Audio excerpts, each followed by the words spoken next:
It was a typical afternoon in a suburban neighborhood, a place where everyone knows your name, where the air hums with the routine of grocery lists, errands, and idle conversations.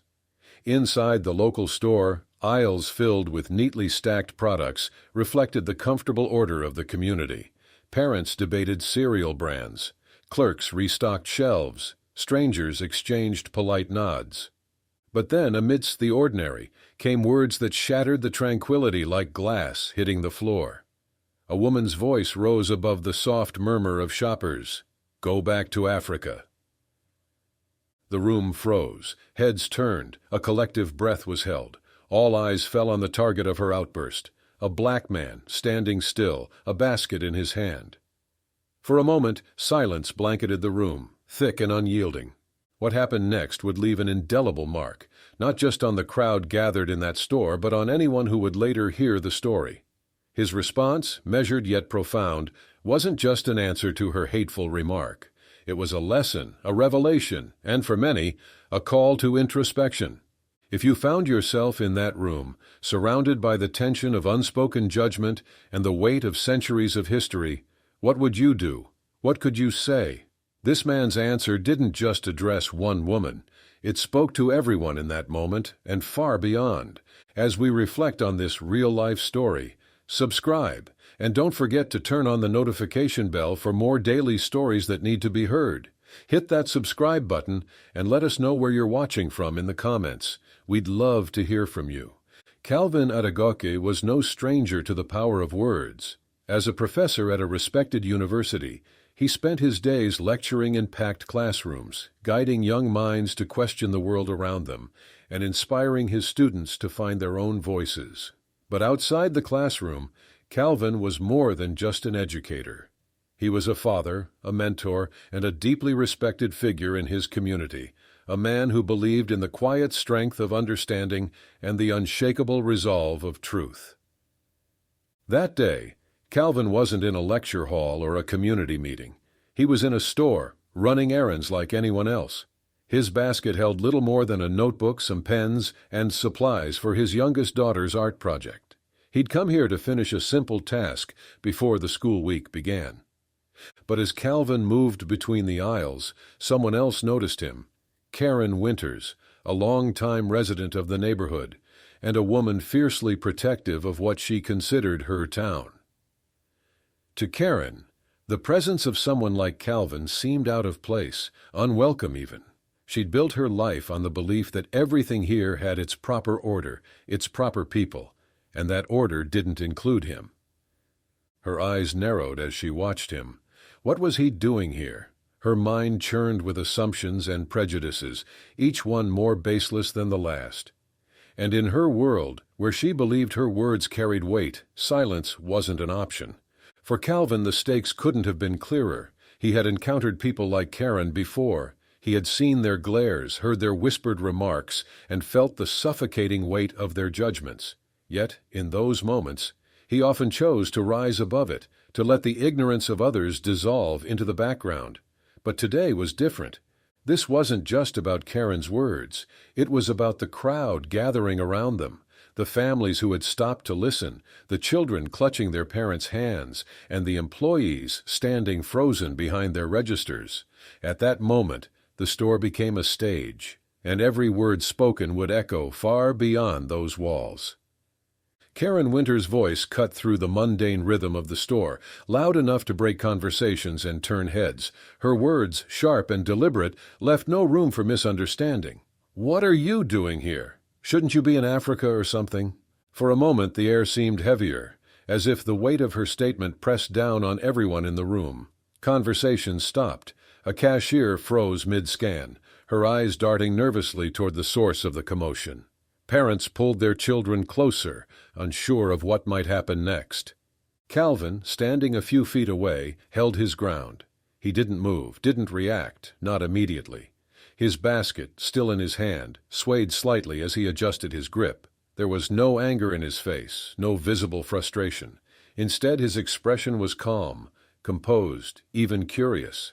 His years as an educator had taught him the value of patience, and in this moment it was the only weapon he had.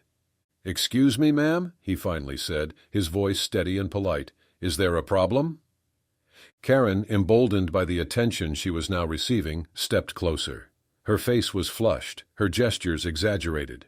"You heard me. People like you—" She paused, her voice dripping with disdain. "Don't belong here." Her words weren't subtle.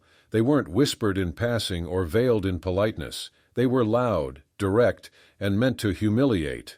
The tension in the room began to shift. Shoppers who had initially stayed frozen in place started inching closer, their carts abandoned, their curiosity now outweighing their hesitation.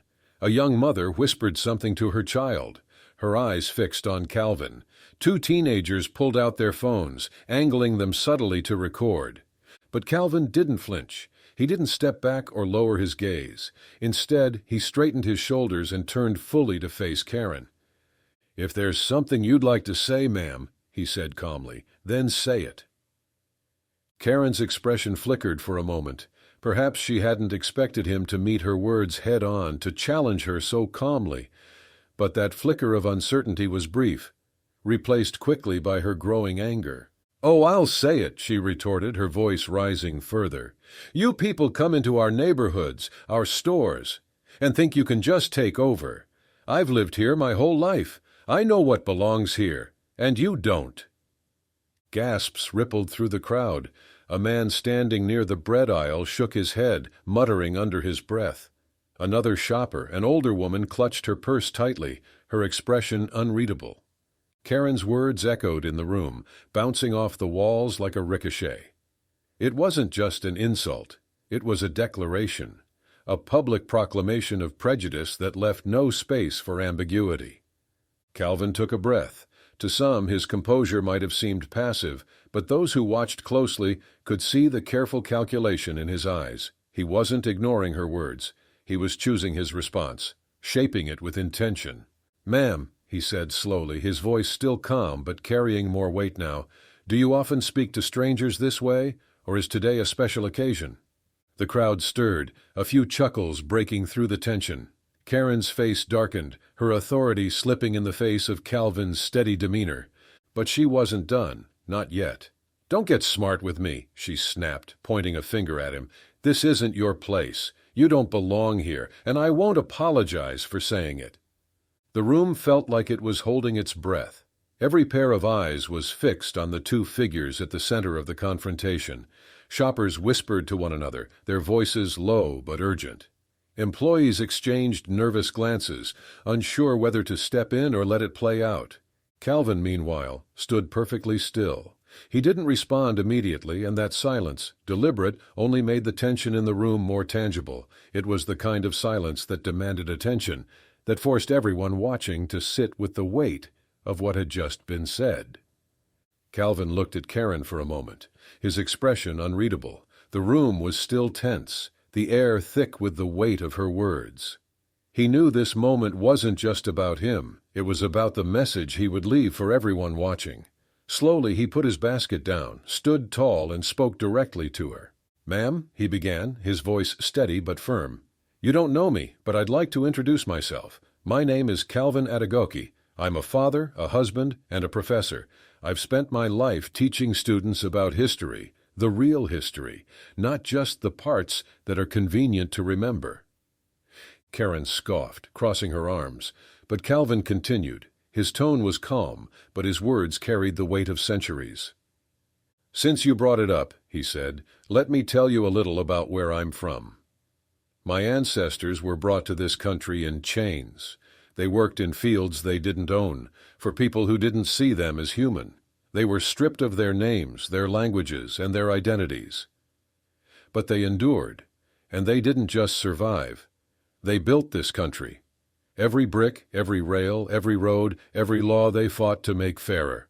Their hands, their minds, their sacrifices shaped the foundation of everything we stand on today." The crowd around them grew. People leaned in, their faces a mix of curiosity, discomfort, and respect. Some began recording, holding their phones low but steady. Others stood in silence, captivated by the quiet power in Calvin's voice. "So, when you tell me to go back to Africa," Calvin continued, his eyes locking with Karen's. "What you're saying is that you don't understand where you're standing. Because this ground, this store, this neighborhood, this entire country, it's as much mine as it is yours. My family's blood, sweat, and tears are in its soil, and that's not something you or anyone else can erase with a few words." Karen's face flushed.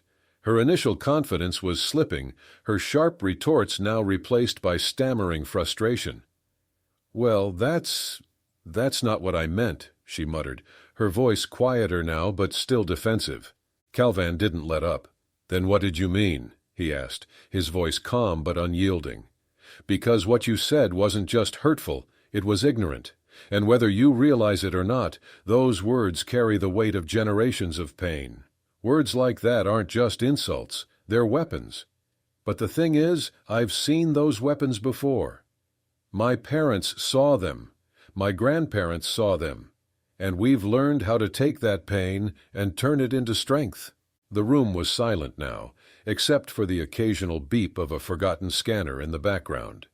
Shoppers who had been hesitant to get involved now began to shift. A young woman near the produce section nodded subtly, her eyes focused on Calvin. A middle-aged man folded his arms, standing a little taller as he listened. Karen, however, was not ready to back down. "You think you're so smart," she snapped, her voice rising again. "You think you can stand here and lecture me? You don't know anything about me or my family." Before Calvin could respond, an older woman stepped forward from the crowd. She walked slowly but deliberately, her weathered face calm but resolute. The room seemed to part for her as she moved closer to Calvin and Karen. "Young man," she said, her voice steady but filled with authority, "keep speaking your truth. People like her need to hear it." Karen turned sharply to face the older woman, but something about her presence stopped Karen's words in their tracks. The older woman looked at Karen for a long moment before continuing. "You see," the woman said, addressing the crowd now, "this isn't just about today.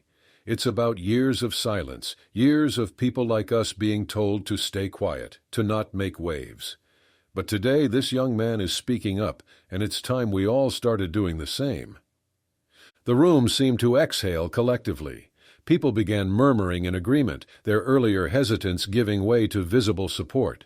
Karen looked around, realizing that the crowd was no longer on her side. She turned back to Calvin, her face a mixture of anger and embarrassment.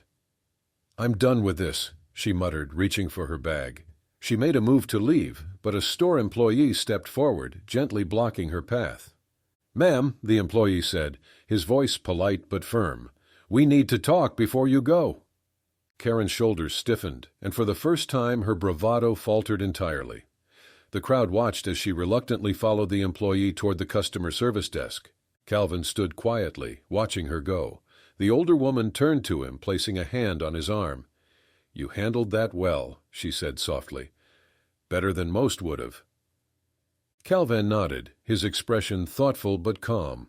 "Sometimes," he said, "the best response to hate is the truth, and the truth is something she needed to hear." Calvin took one last look around the store. The weight of Karen's words hung in the air, but it was clear that something had shifted. The silence wasn't the same as before. It wasn't fear or hesitation anymore. It was the anticipation of what he might say next. He understood this moment wasn't just about Karen's ignorance. It was about the crowd, the witnesses, the bystanders who had frozen when they first heard her words. He knew that the lesson here wasn't just hers to learn. Turning back toward Karen, Calvin took a deep breath, and then, in a voice that carried to every corner of the store, he began to speak.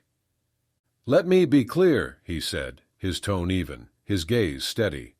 "What you said to me today doesn't just affect me. Words like yours create walls, walls that separate us, that keep us from understanding each other. But here's the truth. Walls like that don't protect anyone. They only stop us from seeing what's on the other side." Karen's face flushed, but she didn't respond. The crowd stood motionless, captivated by his words. Calvin continued. "This country, for all its flaws and challenges, is built on one idea, that we're stronger together. The strength of this country comes from its diversity. Every culture, every background, every story adds to the fabric of who we are. If you can't see that, if you refuse to see that, then it's you who doesn't belong in the future we're building, not me.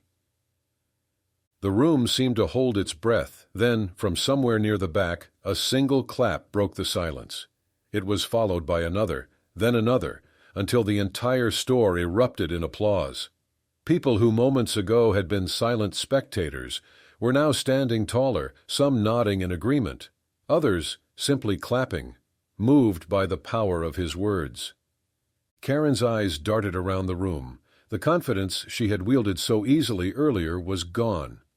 She seemed smaller now, her indignation replaced by a mix of anger and embarrassment. The sound of the applause was deafening, each clap's a reminder that the crowd was no longer on her side. Without another word, she grabbed her bag and headed for the door. She moved quickly, her head low, her steps hurried. The store's automatic doors opened with a soft whoosh, and just like that, she was gone. For a moment, the crowd watched the space where she had stood, as if trying to process what had just happened. Then, slowly, people began to shift their focus back to Calvin. "Thank you," a woman said, stepping forward. Her voice was quiet but firm, and her eyes glistened with emotion. "For saying what we've all felt, but didn't know how to express." Others began to chime in. A middle-aged man with a young boy at his side nodded. "That was powerful," he said. "My son needed to hear that." A younger woman holding a basket filled with groceries added, "We need more people like you, standing up to people like her." Calvin smiled faintly, his shoulders relaxing for the first time since the confrontation began. He hadn't planned to become the center of attention that day, but it was clear that his words had resonated. "Thank you," he said simply, his voice soft now but still firm. "Sometimes it's not enough to ignore ignorance. Sometimes we have to confront it, not just for ourselves, but for everyone else watching." The older woman who had spoken up earlier stepped forward again. She placed a hand gently on his shoulder.